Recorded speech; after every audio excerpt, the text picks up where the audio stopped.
무대, 아름다움을 향한 패션쇼. 그 화려함 뒤엔 수많은 땀들이 배어있다.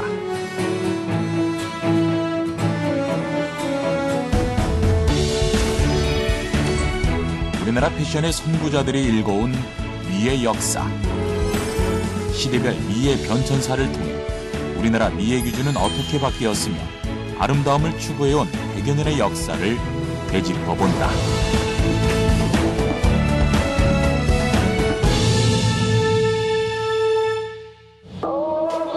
지난 4월 서울올림픽공원에선 밤하늘에 펼쳐진 색색의 조명만큼이나 화려한 쇼가 열렸다. 아시아의 모델들과 디자이너들이 총출동한 2015 아시아 모델 페스티벌. 세계적인 브랜드와 아티스트들을 아시아에 소개하는 장으로 올해는 아시아 트렌드의 중심 한국에서 진행됐다. 아시아 각 나라의 실핏줄 같은 어떤 모델 로드를 구축해서 그 실핏줄이 대동맥이 만들어지면서 그 대동맥에 한국의 패션과 뷰티 산업을 알리고 또 소통하면서 그들과 화합과 교류를 해서 또 한국으로 다 불러 모으는 그런 플랫폼 사업입니다. 2006년 한국 모델 시상식에서 시작한 아시아 모델 페스티벌은 이제 아시아의 디자이너들과 모델들에게 아시아의 미를 알리는 의미 있는 대회로 발전되고 있다. 그리고 이 대회에 국내외에 영향력 있는 디자이너들과 모델들도 동참하기 시작했다. 패션 산업이라는 거는 예전엔 단순히 옷을 디자인하는 개념에서 시작을 해가지고 입는 사람의 그 만족도라든지 이런 것을 벗어나서 이제는 그 패션 산업뿐만 아니고 모든 디자인이 적용되는 모든 분야의 패션 산업이 발전을 하고 있습니다. 패션은 옷을 통해 우리의 몸의 미를 보여줄 수 있는 첫 번째 표현이다. 아름답게 외양을 꾸미면서 패션으로서의 기능을 한 것은 근대 이후부터 강하게 의식되기 시작했다. 한복에서 서양 의복을 거쳐 오늘날 아시아 및 세계의 패션 트렌드를 만들어낸 대한민국 패션 산업. 이 같은 대한민국의 위상은 불과 100여 년 전만 해도 상상할 수 없는 일이었다. 치마와 저고리, 하얀 옷만을 즐겨 입는 백의의 민족이었던 우리가 어떻게 세계가 주목하는 패션 뷰티 산업을 만든 것일까? 근데 이전 같은 경우에는 이제 지금이랑 몸에 대한 인식이 달라가지고 몸과 마음을 하나라고 이렇게 생각을 했기 때문에 아름다움을 내적인 것에서 찾았던 전통시대에는 여인의 몸가짐을 무엇보다 중시했다. 미인의 전통적인 묘사는 직접적이고 구체적이기보다는 전체적으로 풍기는 인상, 느낌 등을 추상적으로 비유하는 방식이 주를 이뤘다. 전통적 미인의 판단 기준으로는 얼굴의 생김새가 중심을 차지했는데 과거 미인들은 오늘날과 어떻게 다를까? 100년 전 미인들의 사진을 보면 얼굴형이 좀 둥글고 얼굴 살이 많고 그래서 뭐 복스럽게 생겼다, 보름달처럼 좀 환하다 이런 말이 어울리는 그런 얼굴형을 가진 사람들이 많고 이목구비도 그렇게 뚜렷하지 않아서 전형적인 동양적인 그런 이목구비에 가까운 그런 모습을 보이고 있습니다. 둥근 얼굴형에 볼살이 많아 뚜렷한 이목구비보다는 전체적으로 부드러우면서 복스러운 느낌을 주는 여인이 미인상으로 꼽혔다.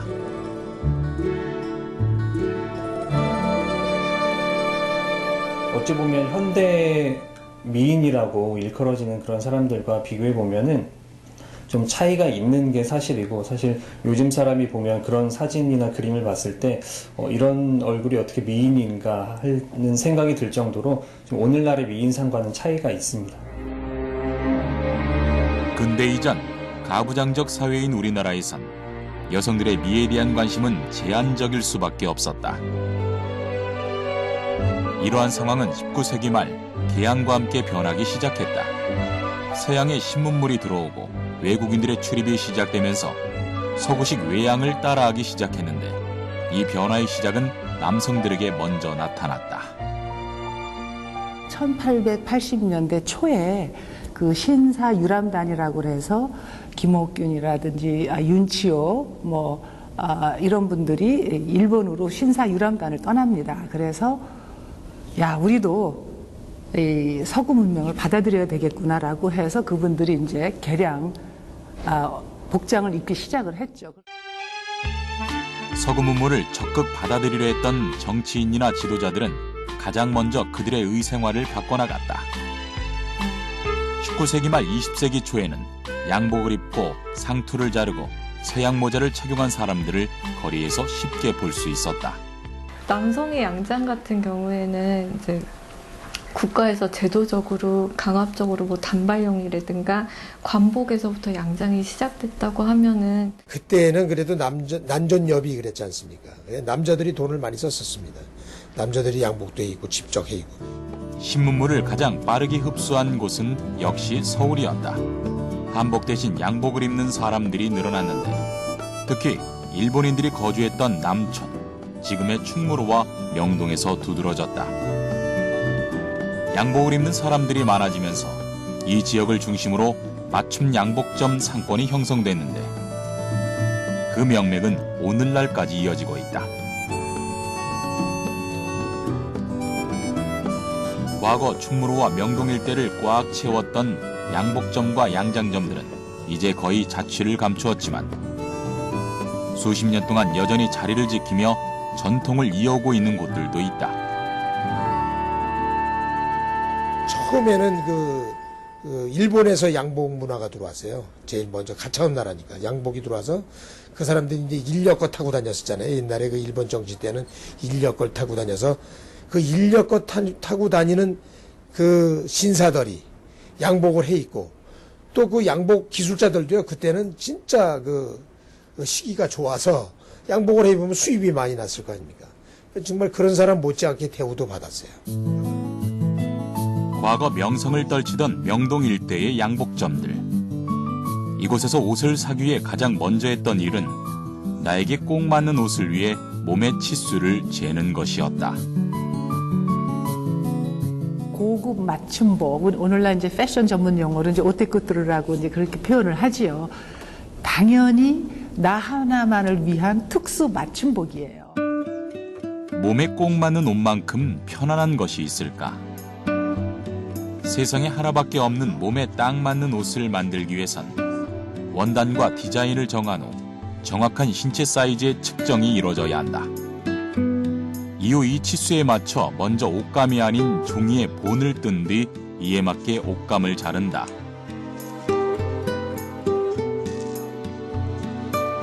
옷을 만드는 원단은 귀한 재료였기에 종이로 먼저 옷의 모양을 잡는 것이다.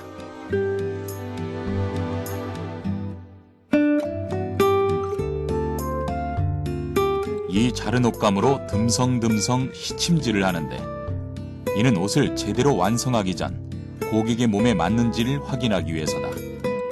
고객의 요구에 따라 1차, 2차 수정을 통해 옷 주인의 취향을 최대한 반영하는 것이다.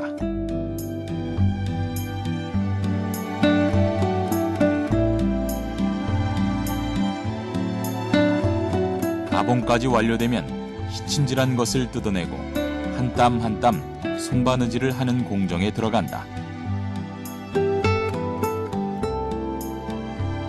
여러 차례의 가봉을 거치고 완성품이 나오기까지 한 달여.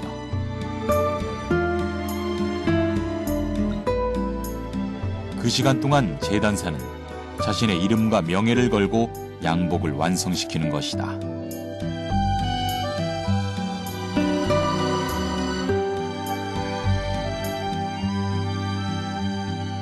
재단에서 가봉을 손으로 꼬매서 입혀서 그 0.1%라도 잡는 겁니다.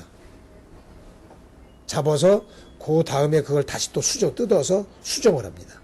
수정을 해서 다시 이제 거기다 안감 같은 거라든가 이런 걸 전부 챙겨서 공장에 이제 손바느질 하는 기술자들한테 가서 어떻게 작업을 지시하라 그러면 그 사람들이 또 일일이 그거를 또 다 체킹을 해서 그걸 또 만듭니다. 한 땀 한 땀 손바느질을 통해 완성된 옷 한 벌은 장인 정신과 정성이 만들어낸 것이다.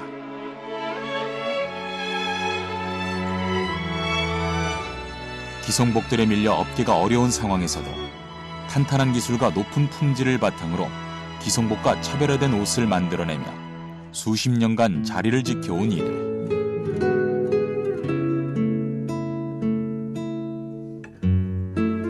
정장에 깃든 단정한 젠틀함은 가장 먼저 만든 이들에게 묻어났다. 한 벌의 옷이라도 허투루 만드는 법 없이 정성을 다한 옷으로 40여 년이 넘는 세월 동안 고객과 소통한 사람들.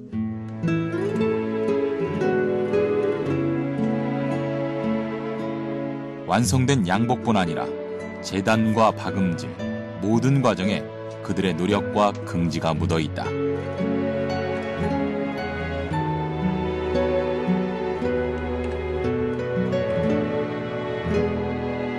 사람을 생각하는 마음으로 만든 것이야말로 진정한 명품 양복일 것이다.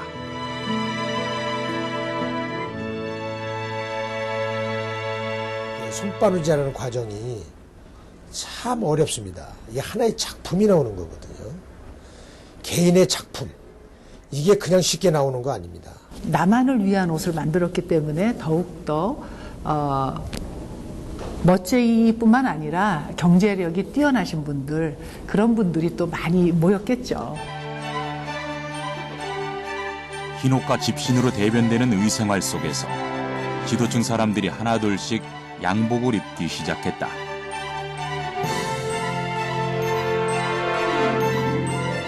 이후 부유층과 연예인들에게 확산되며 점차 양복에 대한 동경이 나타났다. 양복의 대중적인 인기에 힘입어 명동 일대에는 수많은 양복점들이 생겨났지만 남성들의 변화와 달리 여성들은 여전히 치마 저고리에 전근대적인 외양을 하고 있었다.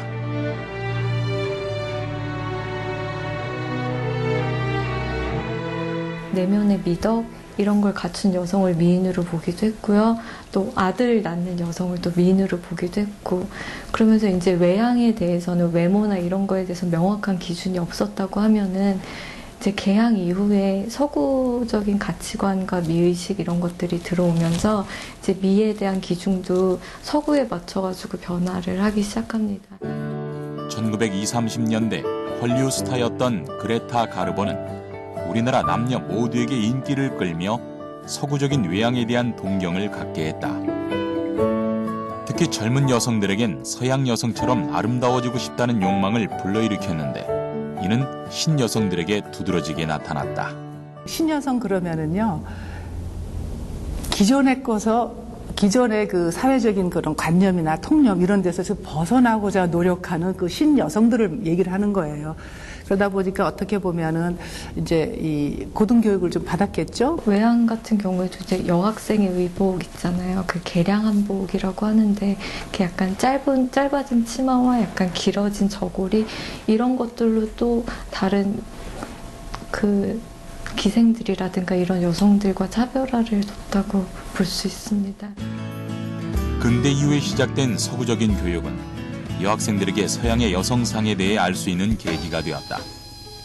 또한 당대에 등장한 신여성들은 전근대적인 세계관에 머물던 우리나라 여성들을 크게 동요시켰는데, 특히 무용수 최승희는 새로운 화장과 패션을 통해 젊은 여성들에게 모던걸의 마인드를 불어넣었다. 대표적인 신여성으로 이제 최승희를 들 수 있는데요. 뭐 조선뿐만 아니라 일본에서도 활동했던 무용수고 또 세계적으로 인정을 받았던 그런 예술가였는데요.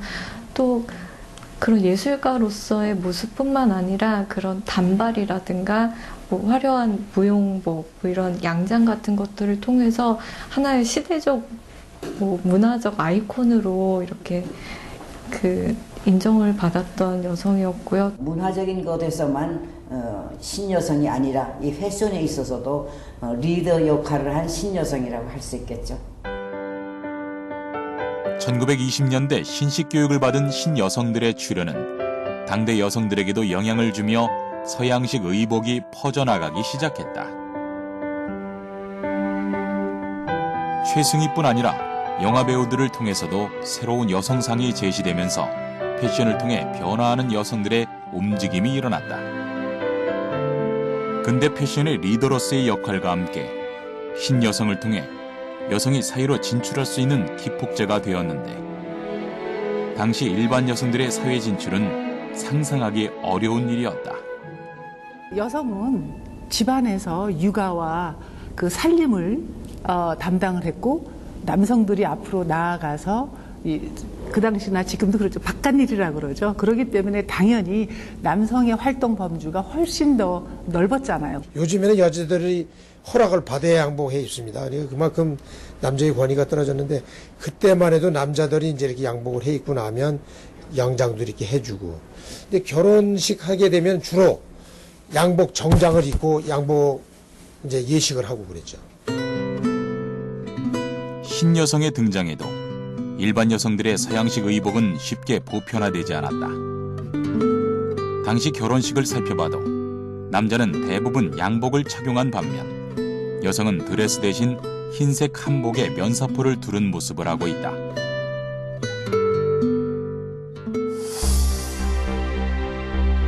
이런 남녀 불균형은 반세기 동안 계속됐는데 이러한 공식은 한국전쟁 후 한 호텔에서 일어난 사건을 통해 드디어 달라지기 시작했다. 인간의 아름다워지고 싶어하는 욕망은 누구나 있는 거거든요. 그것이 전쟁터건 아니면은 그 아주 경제력이 뛰어난 사람들이거든. 누구나 추구하는 게 있잖아요. 아름다워지고 싶어하는 욕망. 근데 이제 첫 패션쇼가 1956년에 디자이너 노라노 선생님이 이제 해외 유학 최초 1호죠. 최초의 패션쇼에선 당시 최고의 인기 배우였던 최은희, 조미령 등이 모델로 나서 양장을 입고 옷맵시를 뽐냈다. 이 패션쇼를 준비한 주인공은 미국 로스앤젤레스에서 패션 공부를 하고 돌아온 한국 패션 디자이너 1세대 노라노. 처음으로 57년도에 노라노 선생님이 패션쇼를 했거든요. 반도 호텔인 것 같아요. 근데 하면서 이제 그 연예인들, 소위 말해서 이제 밖에 뭐 미스코리아든지 연예인들 통해서 뭐 최은희 씨나 김지미 씨나 뭐 그런 분들, 뭐 모니카 유나 그런 분들이 이제 모델로 쓰면서 일부 층에서는 굉장히 이렇게 정말 선호의 대상이었고 또 그것을 그 문물을 받아들이고 했었고요. 11월 30일 오후 지금과 달리 전문적인 모델이 없던 시절 당시 패션쇼를 누빈 사람들은 당대 최고 인기 여배우들이었다. 김지미, 엄앵란 등이 주로 모델로 나섰고 최초의 미스코리아 진이었던 박현옥도 있었다. 외교관들 부인이라든지 또 아니면은 거의가 다 미스코리아 또 탤런트들 그 당시에 아까 얘기한 대로 김지미 씨, 윤인자 씨, 안나영 씨, 또 무용가 김백철 씨 이런 분들이 거의가 다 모델을 직업 모델 대신에 그분들이 대신을 한 패션쇼였죠. 예나 지금이나 패션의 선두를 이끄는 것은 당대 최고 인기 여성. 유명 여배우들을 통해 패션쇼의 인기가 높아지면서 명동과 같은 번화가의 양장점이 속속 생겨나기 시작했다. 패션쇼가 열렸던 56년엔 한국의 대표 미인을 뽑는 미스코리아 대회도 처음 열리면서 당시 미에 대한 관심을 짐작케 한다. 그때 자료 사진을 보면 재밌는 게 외국인들이 많이 있어요. 아무래도 이제 우리 시대적 상황이 그 주한 미군 주둔이라든지 또 그런 외교관들 그러면서 또 그쪽에 오신 그 손님들 보면은요 한복에 선글라스 끼신 분들 또 양장 반 한복 반 거의 이렇게 좀 반반씩 섞였어요. 그러니까 그게 뭐냐면 그 패션쇼를 했지만 그거를 다 일반인들이 받아들이기에는 아직 저변 확대는 덜 됐다라는 얘기죠. 그러나 화려한 패션쇼가 열린 50년대엔 아직까지 전쟁의 복구가 제대로 되지 않아 먹고 살기조차 힘든 시절이었다. 한국 전쟁이 일어났기 때문에 그 전쟁 후에는 소재라 이런 게 전혀 없었어요. 그래서 우리들이 쓸 수 있는 옷감이라는 것은 미군들이 낙하산 전쟁 때 부산물인 낙하산을 떨어뜨렸으면 그 낙하산을 주워다가 그걸로 옷감을 해서 블라우스를 만들어 입었다든지 또는 미군들이 겨울에 뒤집어 쓰고 산 담요 있거든요. 그 담요를 남대문에 가서 거기 염색집이 많았는데 그 염색소에 가서 때가 덜 타는 물감으로 짙은 색깔로 물감을 들여서 그걸로 오버코트를 해 입고 그랬어요. 먹을 것도 부족했던 때 옷감을 구하기도 쉽지 않았다. 당시 주로 활용했던 소재가 미군 부대에서 나온 것들이었는데 두툼한 미군 담요는 코트로, 낙하산천은 블라우스로 변신했다. 그리고 전쟁 직후 일자리를 구하기 위해 사람들이 서울로 몰려들면서 새로운 옷들이 등장하기 시작했다. 피란을 내려온 그 이북의 그 상인들이 서울에 와서 명동에 자리를 잡기 시작을 했어요. 그래서 양장점이 하나하나 이제 등장하게 돼서 뭐 송옥 양장점이다, 그 다음에 국제 양장점이다, 그런 양장점들이 이제 등장하게 되고 아리사, 마더모아젤, 노블 이런 양장점이 차츰차츰 들어오기 시작해서 그 당시는 전부가 다 2층 건물이었어요. 그래서 2층 건물들이 시작을 하고 점점 사람들이 거기 와서 옷을 해 입기 시작하고 그래서 그 명동은 멋쟁이들의 1번지, 패션의 1번지라는 타이틀을 가지게 됐고 그 당시에는 물건들이 없었기 때문에 어떤 물건이든지 해 놓기만 하면 막 불티나게 팔렸어요. 명동의 양장점이 늘어나면서 특정 계층만 볼 수 있던 패션쇼장이 아닌 누구나 쉽게 양장을 보거나 살 수 있게 된 것이다.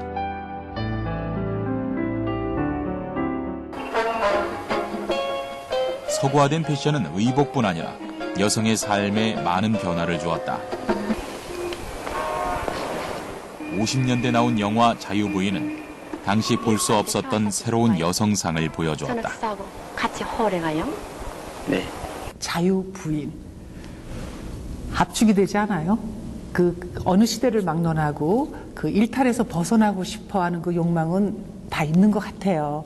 그 당시에 또 지금도 많은 여성들이 그 전통 보수적인 것에서 좀 벗어나고자 끊임없이 노력을 하는데 그때는 아마 초창기 아무래도 그 일제 강점기를 지나고 그 억압된 상황이었고 그리고 그때 이 국내 내전도 겪고 그러면서 참 이 전쟁이라는 것이 참 사람들의 정신을 많이 핍박하게 만들잖아요.